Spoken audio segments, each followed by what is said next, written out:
A 1970 Chevelle SS 454, cranberry red, white stripes, 525 horsepower. Transmission is a turbo 400, built up, rated for 700 horsepower, 331 gears.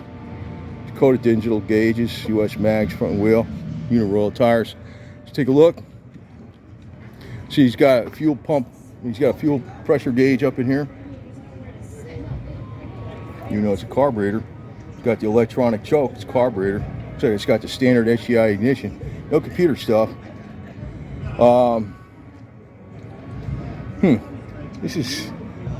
It's not a serpentine system, but it's got different type of belts. I never saw something like this. So it's billet. Got your alternator, power steering pump, but you don't have your V belts. You got like serpentine style belts without being serpentine.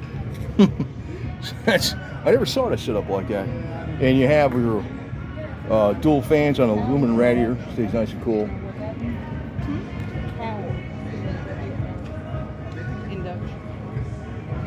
It's a Cal induction. Yeah, the Cal induction, a lot of times people would have these hood scoops and they bolt them onto cars.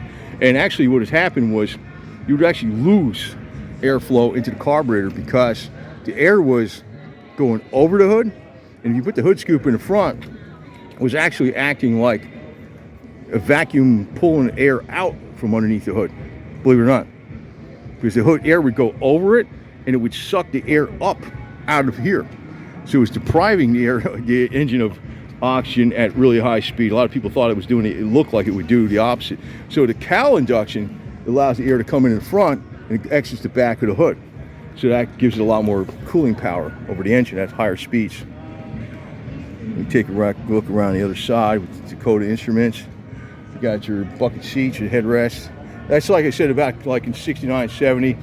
Like in Mopar, that's when they start coming out with the headrests and stuff.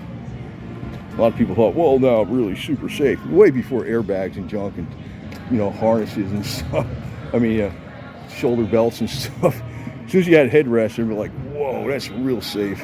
Nobody was. I remember I had my car, a 69 Roadrunner, bought it at 74. My dad got a super duper deal on it from a friend that was trading it in. He just gave me, I just had to pay for the trade-in price from the dealer. It was like 400 bucks. I was like, holy smokes, man. Thank you. I had to do a valve job on it though. But it was a great car, and it had a lot of miles on it, but it was a great car. And I never wore my seatbelts, ever. We were tearing up the roads, never wore them. We used to, didn't like the way they looked. We'd hide them behind the seat, you know, under there. Yeah, you can. Looks better like that, so. That's what's crazy about thinking, you know, a lot of people won't tell you that today, right? Nobody was wearing seatbelts. They just look stupid. Don't wear your unless you're like, we were going under where there was like an improvised drag strip, like on a highway, illegal racing, I guess you would call it. Then we'd put our seatbelts on because we know we're going over 100 miles an hour, you know, all out. Never wore seatbelts.